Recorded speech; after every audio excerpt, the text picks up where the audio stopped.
En Ahora Yo aparece un concepto muy bonito que es el de motivación interna. La motivación interna es la palanca emocional que una persona encuentra en su interior y que le permite superar la incertidumbre y el miedo. Es esa razón potente y que es diferente para cada persona que te atreve a dar, que te permite dar un paso ante la complejidad, aunque no sepas lo que va a suceder, sencillamente porque la meta, lo que buscas es tan inspirador para ti y para tu vida, que es capaz de aflorar toda la grandeza, todo el coraje, toda la determinación, toda la fuerza que hay dentro de ti. El entusiasmo es una energía fundamental para que se abra el potencial humano. Sabemos, por ejemplo, en estudios muy profundos y muy completos sobre creatividad, que cuando una persona está entusiasmada, está apasionada ante algo, su creatividad se despliega. La creatividad no es el resultado de una razón fría e intelectual. La creatividad es hija de la pasión. ¿Cómo podemos gestionar el miedo? Primero, entendiendo que el miedo tiene dos dimensiones. El miedo puede ser un consejero o el miedo puede ser un carcelero. Cuando el miedo es un consejero hay que prestarle atención siempre, porque nos está invitando a ser prudentes, a tener la cautela necesaria para proteger nuestra vida y aquellas cosas que son importantes para nosotros. Cuando el miedo es nuestro carcelero, ya no lo podemos llamar miedo, lo tenemos que llamar pánico. Entonces se apodera de nosotros. Tenemos reacciones muy agresivas, nos bloqueamos mentalmente, incluso físicamente, huimos. El miedo no es nuestro enemigo. Repito, el pánico sí es nuestro oponente. ¿Por qué es mejor hablar de retos o de desafíos que de problemas? Por una razón fundamentalmente química. No podemos pensar que las palabras se las lleva el viento. Las palabras abren cajones emocionales y esos cajones emocionales producen o están asociados a procesos químicos que afectan a nuestra salud y afectan a nuestra eficiencia. Son fundamentales las palabras que nos decimos por la mañana porque ya están influyendo a cómo vamos a vivir ese día, y son fundamentales las palabras que nos decimos antes de dormir. ¿Por qué? Porque durante el sueño se reorganiza la memoria. No nos interesa que se reorganice la memoria alrededor de pensamientos llenos de negatividad. No nos interesa en absoluto. ¿La verdadera talla de un individuo se ve ante las dificultades? Yo creo que sí. Estamos viviendo momentos de mucha dificultad y en los momentos de mucha dificultad sale lo mejor y lo peor de las personas. Porque es cuando verdaderamente nos tenemos que quitar las máscaras, tenemos que entrar en contacto con nosotros mismos y preguntarnos ¿quién soy yo o quién he de ser frente a estas circunstancias? Y la verdad es que la vida y la historia nos demuestra que esto es así. En situaciones muy complejas por las que ha pasado la humanidad, se han visto ejemplos de superación, ejemplos de inspiración que todavía hoy nos conmueven. Doctor, ¿es verdad que si no nos gobernamos, no gobernamos nuestra mente, ella nos gobernará a nosotros? La mente es un instrumento de la consciencia, cuyo anclaje está fundamentalmente en el tejido cerebral y en el tejido corporal. La mente puede ser llenada de pensamientos muy negativos, que los vamos o generando nosotros o los vamos tomando del exterior. Esos pensamientos, si no somos cautos, pueden tomar el dominio de nuestra propia percepción, de la manera en la que vemos la realidad. Si yo, por ejemplo, cuando tenía 5 años, imaginemos, alguien me dijo, no llegarás a nunca en la vida, no porque esa persona que me dijo fuera mala, sino sencillamente porque era ignorante de mis capacidades. Y me dice eso y yo me lo creo. Ese automatismo empezará a funcionar en mi mente. En cuanto tenga alguna oportunidad de tener éxito, se encargará de que haga justo lo contrario para tener éxito. Irá constantemente boicoteando mis esfuerzos. Esos automatismos son los que tenemos que gestionar. Y cuando tomamos ese esfuerzo y ese compromiso en entrenar nuestra mente, no en juzgarnos, sino en explorar qué nos está pasando, empieza a hacerse luz en la oscuridad. Eso es la consciencia. Y empezamos a darnos cuenta de la cantidad de veces en las cuales podíamos hacer cosas mucho mejores que las que hacemos. Invito a sustituir el juicio contra uno mismo por la observación de uno mismo, por la exploración, porque cuando uno se conoce, también se comprende. Los seres humanos estamos muy en el modelo de pensar que los procesos de cambio personal, que los procesos de transformación tienen que ocurrir en un instante. ¿Y qué pasa? Que no tenemos la paciencia para seguir trabajando sobre nosotros mismos, ni la confianza para aguardar que en un momento, el más inesperado, ese trabajo aparecerá. Cuando nosotros aceptamos que los procesos en el ser humano son complejos y llevan su tiempo, tenemos paciencia. ¿Qué es la paciencia? La paciencia sencillamente es adaptarse al ritmo natural de las cosas. Y la paciencia es amarga. Lo que pasa es que su fruto siempre es dulce. ¿Hasta qué punto el agradecimiento puede resultar sanador? Creo que la emoción más saludable que existe es el agradecimiento, es la gratitud. Nos acostumbramos a tener vista, nos acostumbramos a tener oído, a poder hablar, a poder leer, a podernos comprar algunas cosas, a poder comer todos los días o casi todos los días, a estar más o menos calentitos, y ya esto lo damos por supuesto. Y a veces tenemos que mirar atrás y ver personas que tienen la misma dignidad que nosotros, incluso que se han esforzado mucho mejor o mucho más que nosotros y no gozan de nada de eso. Entonces, el agradecimiento es sencillamente levantarte por las mañanas y decir, bueno, por supuesto que en mi vida no todo es perfecto, por supuesto que en mi vida hay cosas que no me gustan y cosas que tengo que mejorar. Hay tantas cosas por las que tengo que agradecer. A través de las creencias limitantes o disfuncionales, como dices tú, construimos un mundo personal más estrecho, amargo e infeliz. Claro, las creencias de las que estamos hablando no son simples ideas. El filósofo José Ortega y Gasset decía que tenemos ideas y en las creencias estamos. Son formas de estar en el mundo. Si yo tengo ideas muy fijas de mí mismo, ideas muy fijas del mundo, yo estaré respecto a mí mismo y respecto a los demás, no en base a las posibilidades que esas realidades me ofrecen, sino a esas creencias que estrechan mi percepción. El gran desafío de estas creencias es descubrirlas porque están implantadas en el inconsciente. Exige un trabajo de observación, no de juicio, de exploración y constantemente dejarse envolver por la pregunta: ¿qué me estoy diciendo a mí mismo? ¿Qué me estoy diciendo a mí misma para reaccionar de esta manera? Si nos dejamos envolver por la pregunta, si tenemos paciencia, si tenemos confianza, hay una parte de nuestra mente que buscará la respuesta y de repente un día aflora la creencia y dices, anda, pero si esto es lo que yo pensaba. En el momento en el que la creencia disfuncional aparece, suele ser tan absurda que lo primero que te quedas es perplejo. A la vez te das cuenta de que es cierto, que eso ha estado imperando en tu vida. Y bajo la luz de la consciencia, esa oscuridad sencillamente se desvanece. ¿Qué diferencia existe entre encontrar una salida o encontrar una solución?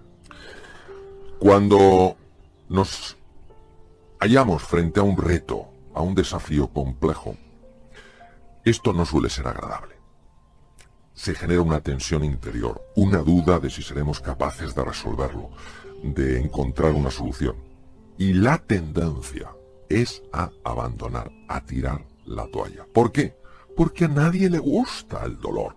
A nadie le gusta esta sensación de tensión. Ahora bien, cuando tú tienes un motivo fuerte, cuando tú tienes una meta poderosa, cuando estás de verdad comprometido y aguantas, sigues notando esa tensión desagradable. Pero es que ahora el cerebro se encuentra con que no le estás dando una salida fácil. Y como una de las misiones fundamentales del cerebro es protegernos del dolor, él tiene que encontrar un camino para que salgamos de ese dolor. ¿Dónde lo haya? Abriendo dos ventanas. La ventana de la inteligencia y la ventana de la creatividad. Por eso en esos momentos cuando no tiramos la toalla, antes o después se abre una puerta. ¿Tenemos, como decía Eric Fromm, miedo a la libertad? Hay una libertad operativa. La libertad operativa es que yo haga lo que quiero hacer. Que si quiero irme de este estudio, me levante y me vaya, en lugar de sentir que no puedo porque está la puerta cerrada. Y esa libertad nos encanta. Y a veces confundimos esa libertad con ser libre. Hay otra libertad que es la libertad interior o libertad creativa. Es aquella en la que yo elijo cómo quiero responder a aquello que me ocurre en la vida. Pondré un ejemplo. Nelson Mandela estuvo 26 años encerrado en la prisión de alta seguridad de Robben Island. No tenía libertad operativa. No la tenía, no podía ir donde él quería. Él tenía que ir donde le forzaban a ir. Sin embargo, tuvo libertad creativa. ¿Por qué? Porque decidió no odiar a sus carceleros. Y por eso, cuando fue liberado y se convirtió en el presidente de la nación sudafricana, de esa extraordinaria nación, él luchó toda su vida por la reconciliación. Eso es la libertad.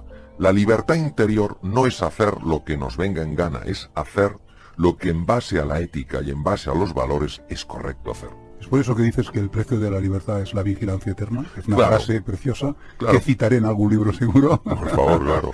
Porque hay muchas seducciones, hay muchas fascinaciones en las cosas, hay muchos estímulos que de entrada nos lo prometen todo. Y es muy fácil dejarse arrastrar, es muy fácil dejarse seducir, es muy fácil dejarse fascinar. Por eso necesitamos esa libertad y decir, a ver, este estímulo me está invitando a dar de mí lo mejor, a crecer y evolucionar como ser humano. Y recordemos que crecemos y evolucionamos con los demás en el encuentro, no en el egoísmo, sino en el encuentro. O por el contrario, me está llevando a un proceso donde poco a poco voy a perder el sentido de quién soy en realidad. Por eso no es una vigilancia desde la angustia, no es una vigilancia desde la obsesión, desde la preocupación, es una vigilancia desde el estar alerta. Lo mismo que estamos alertas, o podríamos estar alerta en relación a lo que comemos, en relación a las compañías que tienen nuestros hijos. Lo mismo necesitamos estar alerta acerca de estos estímulos. Si estos estímulos verdaderamente están fomentando el ejercicio de nuestra libertad y nuestro ideal de plenitud, o por el contrario, nos están empequeñeciendo, nos están transformando en objetos. Es curioso porque es usted científico y sin embargo habla de la potencia del alma. ¿A qué se refiere? Bueno, yo creo profundamente que así como el ser humano es un ser biológico, el ser humano es un ser lingüístico, el ser humano es un ser social, el ser humano es un ser espiritual. Quiero matizar muy bien qué entiendo por espiritualidad. Por espiritualidad entiendo todo aquello que me ayude a trascenderme, es decir, a salir de mi ego, a salir de mi yo, de mi mío. Y todo aquello que me ayude a encontrarme con la otra persona. Para mí, la espiritualidad es absolutamente compatible con creer en la presencia y en la existencia de un Dios, como en creer en la presencia y la existencia de un ser con la misma dignidad que tengo yo, que es la otra persona, aunque no la conozca. La espiritualidad sencillamente es esa interpelación al ser humano de salirse de sí mismo y de encontrarse con la otra persona. En el libro hablas de valores con mayúsculas. Sucintamente, ¿podrías decir cuáles son los más importantes de estos valores? Digo valores con mayúscula porque una cosa son los valores que decimos y otra cosa los valores que vivimos. Vivimos muchas veces con una falsa moral, con una gran inautenticidad, decimos una cosa y nuestra vida nos desmiente por completo. Por eso valores con mayúsculas son aquellos que se transmiten con nuestra conducta, o se reflejan nuestra conducta. Pues hay valores, por ejemplo, como la amistad. La amistad es estar con una persona o junto a una persona no por lo que tiene, sino por lo que es como ser humano. Es luchar hombro con hombro en los momentos en los que esa persona tiene dificultades. Es transmitirle a esa persona nunca estarás solo, nunca estarás sola. Es estar atento a lo que esa persona a lo mejor necesita y no se atreve a expresar por vergüenza, por miedo, por lo que sea. Valor es la creatividad. La creatividad es un valor en cuanto que estoy constantemente viendo qué posibilidades ofrecen las otras realidades y cómo yo puedo entrar en un juego creativo con esas posibilidades. Otro valor es la compasión que viene de la raíz conectar con la pasión, con el sufrimiento, sencillamente es darse cuenta, trabajar, entrenarse en el arte de mirar de otra manera. Y cuando una persona es agresiva con nosotros, en lugar de ver la maldad, ver el sufrimiento, ver el dolor, ver la frustración de esa persona, no para estar de acuerdo con lo que hace. La empatía no es lo mismo que la simpatía, sino para entender que desde el punto de vista de esa persona, lo que está haciendo tiene sentido para esa persona. Cuando yo puedo entender por qué una persona hace lo que hace, puedo conectar con su mundo. Si conecto con su mundo, es más fácil que ambos nos redirijamos a un espacio que ofrezca mayores posibilidades y mucho menos dolor. Así que influye mucho el cómo nos hablamos a nosotros mismos, ¿no? Bueno, influye tanto, porque la conversación interior, cómo nos hablamos a nosotros mismos, tiene características hipnóticas. Nos mete en un estado de trance. Tiene acceso directo a nuestro inconsciente y nos moldea la percepción de la realidad. Si yo ante una realidad determinada digo, está todo hecho, ¿para qué voy a seguir intentando encontrar un camino? Tenemos a veces una cacofonía interior con la que hay que terminar. Magnífico tema. Hay que distinguir entre ruido y sonido. El ruido mental es fruto de unos automatismos que tenemos, unos programas, por decirlo de una manera visual, que de alguna manera están constantemente repitiéndose en nuestra cabeza. Yo no puedo, yo no sé, no hay salida, ¿qué va a ser de mí?, etc. Y estos programas operan desde el inconsciente y afectan al propio inconsciente.